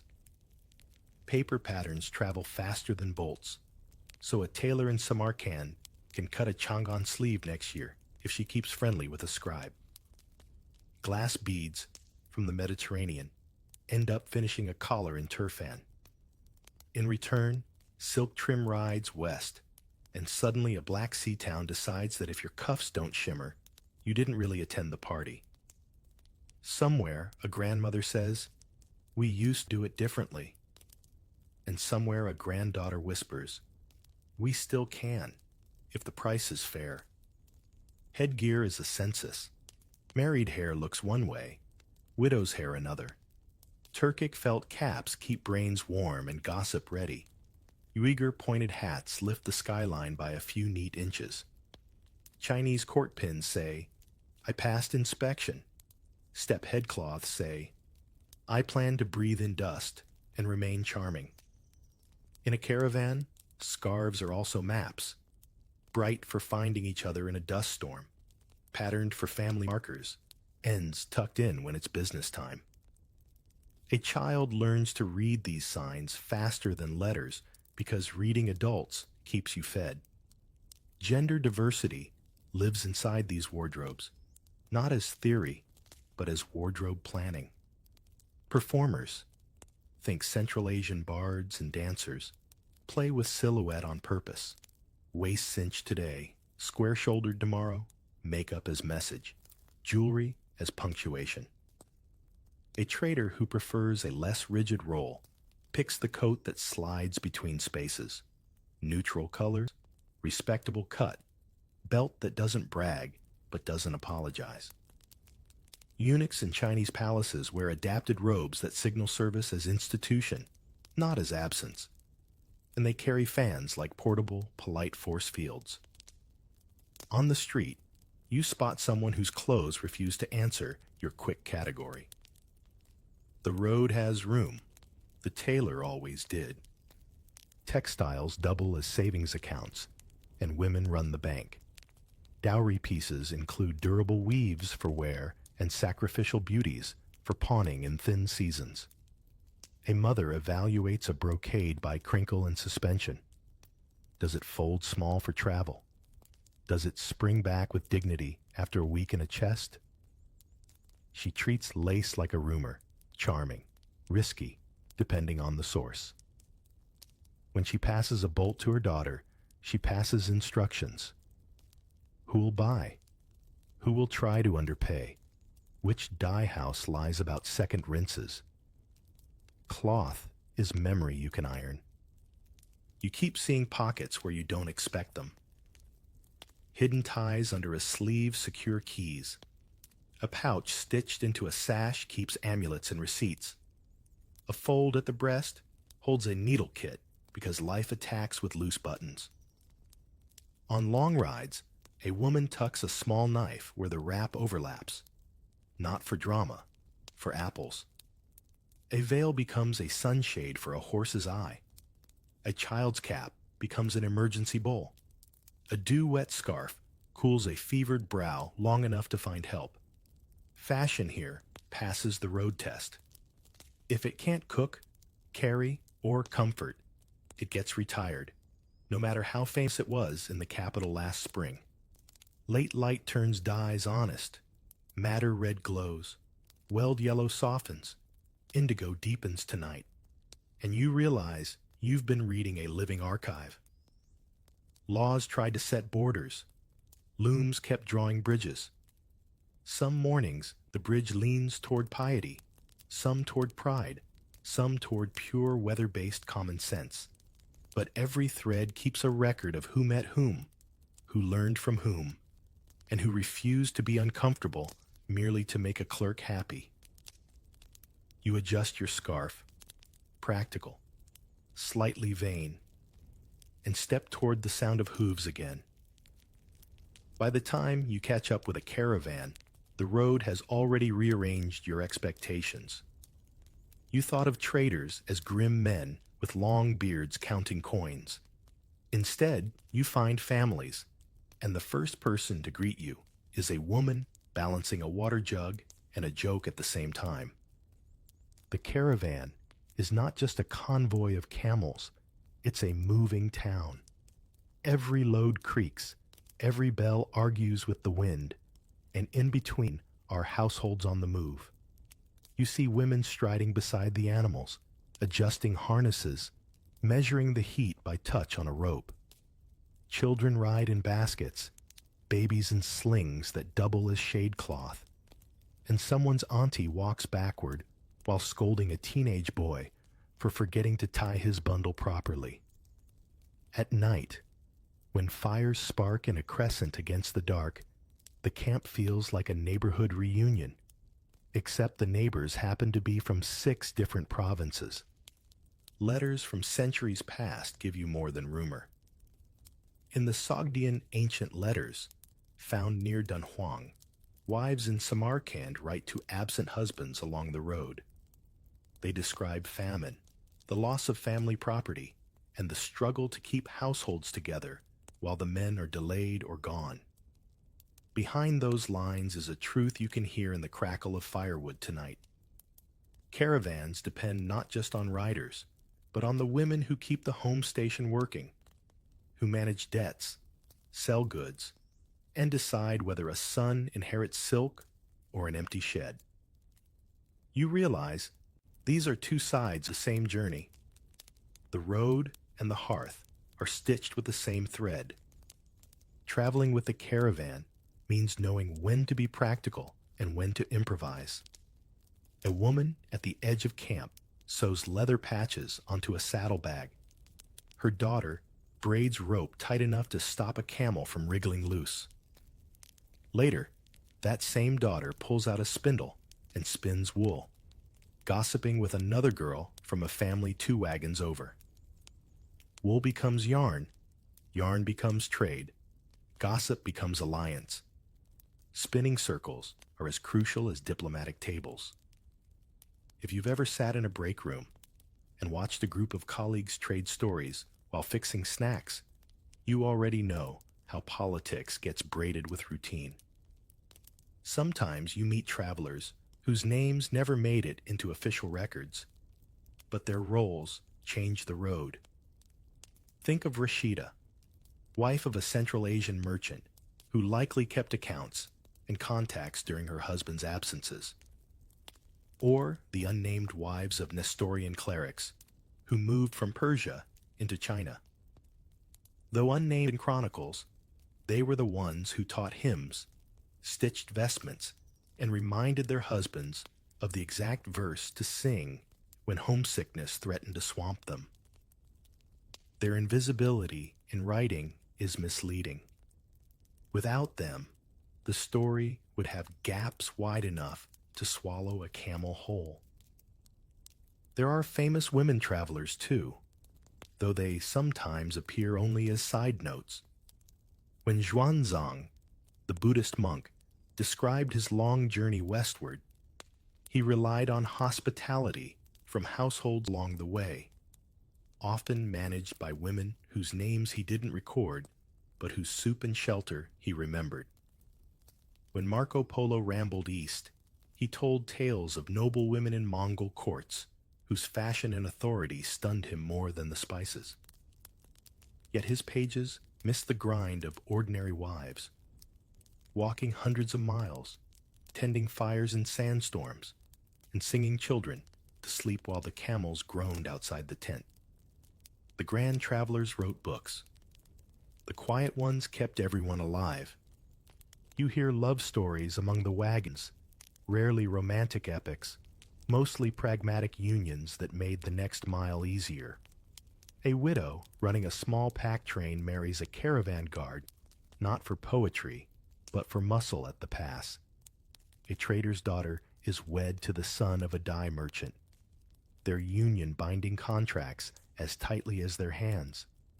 These stories don't end with ballads, but with warehouses, surviving winters, and children who grow up knowing 3 languages before they can braid their own hair.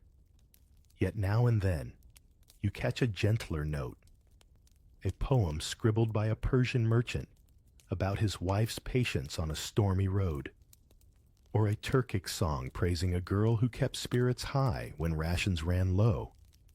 Even hardship grows softer when sung. Hardship is the standard. A sandstorm hits, and the camp must vanish under cloaks. Women tuck babies against ribs, guard flasks, and cover pots so the lentils don't become grit. A snow squall turns one day's ride into 3. Women ration flour, stitch felt, and massage frostbitten hands with animal fat. They become doctors with herbs, quartermasters with sacks, and morale officers with lullabies. A man may steer the camels, but a woman steers the mood, and moods are what get caravans through the 100th mile. Question for you.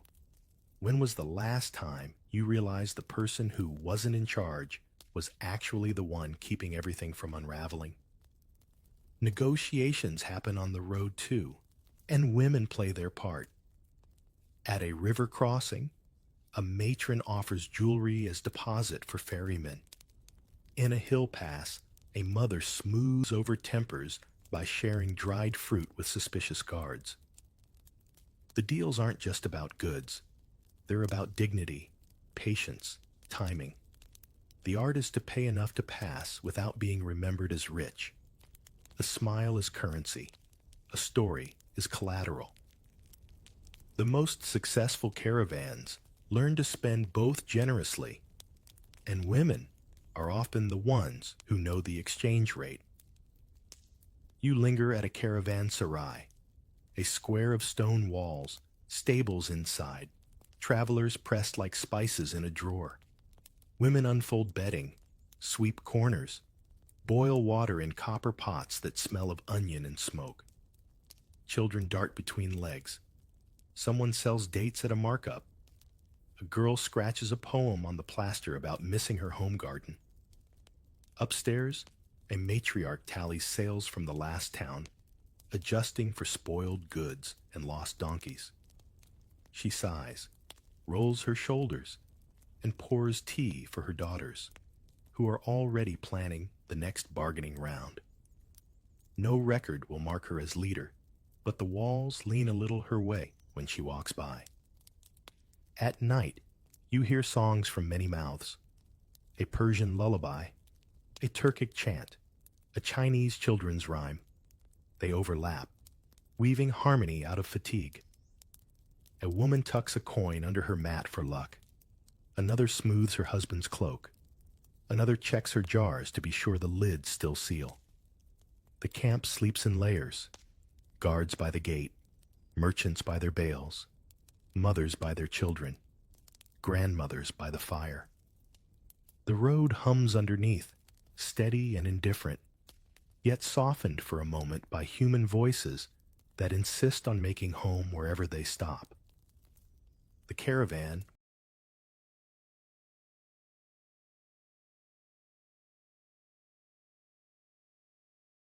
will move again at dawn. But tonight, you realize the road is not only made by merchants and warriors, it is held together by those who mend, feed, soothe, and calculate. Without them, the Silk Road would be just sand and silence. With them, it becomes a living braid of trade, faith, family, and endurance, stretching farther than the eye, longer than the night. Inside the brick courtyard of a caravanserai, night has just fallen and oil lamps cast a golden shimmer across the stone walls. In the center, a crowd gathers tight, eyes fixed on performers who refuse to fit any simple mold. One dancer pulls on a man's hat, spins with a precision sharp as steel, and lands light as dust. Another ties a scarf at the waist, kohl lining the eyes, and sings in a voice that slides between tones, sometimes soft as silk, sometimes cutting as glass. Nobody asks whether they are male or female. The applause rises because craft conquers categories, and on this road, skill is the only passport. From here, your ear catches stories, drifting from faraway palaces. In the Chinese court, eunuchs walk softly through corridors, but carry enormous weight. To the outsider, they are attendants. To the insider, they are locks and keys. With a nod, they can open the door to an audience, or keep it closed until the candles burn low. Empresses and consorts know this well, building alliances that turn quiet hallways into networks of influence. The body might set them apart, but in practice, that difference becomes power, an authority of access, timing, and information. Further west, in Persian towns, you stumble into Sufi gatherings where poets bend gender and metaphor, making the beloved both everything and nothing at once. Musicians slip between roles as easily as they shift modes in a song. wrapping themselves in clothes that suggest one identity tonight and another tomorrow. What matters is not the label, but the longing in the verse. Doesn't that sound familiar, even now? Think of how a modern actor steps into a role on stage. The crowd is moved not by who the performer is, but by the truth they channel. Legends whisper along the road, too. You hear of Bagoas, the eunuch favored by Alexander. His story carried east as armies marched and merchants followed. In Central Asia, wandering bards adopt mixed attire to signal their freedom from ordinary boundaries. Court records in Tang, China, list eunuchs trusted with military orders, a reminder that what looks like marginality can sometimes become central authority. Every time, the pattern repeats. Those who slip between categories become the ones who move messages across borders. Clothes themselves become a kind of code. Long coats cut loose enough to conceal, sashes tied in neutral knots, jewelry worn just subtle enough to keep questions unanswered. All these allow travelers to blend. A merchant might choose androgynous garments not as rebellion, but as strategy. Easier to walk into a mosque in one town, a temple in another, and a court the next. On the steppe, shamans play with this deliberately. Male and female alike wear antlers, mirrors, bells, sometimes borrowing elements from the other to show they are not bound by a single role. In ritual, crossing boundaries signals strength. The spirits, like the Silk Road, don't ask for your passport. The road teaches you to read people by results. A daughter who can herd horses as well as her brothers inherits command. A son with steady hands takes pride in weaving patterns usually credited to sisters.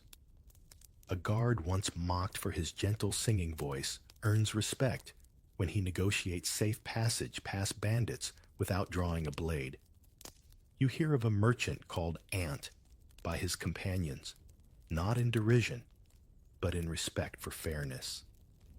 Survival doesn't favor one mold. It favors those who adapt.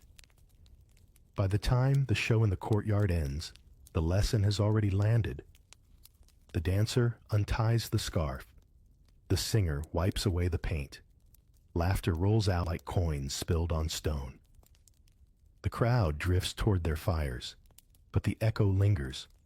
Roles are costumes, and the road rewards those who can change costumes without losing their rhythm.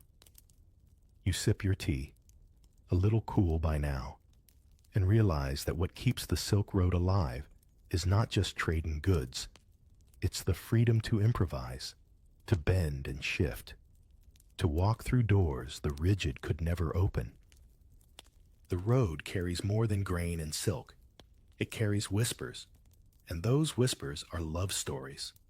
Some sung aloud, others tucked deep in private letters. You lean closer to catch them, because they rarely stand in the open.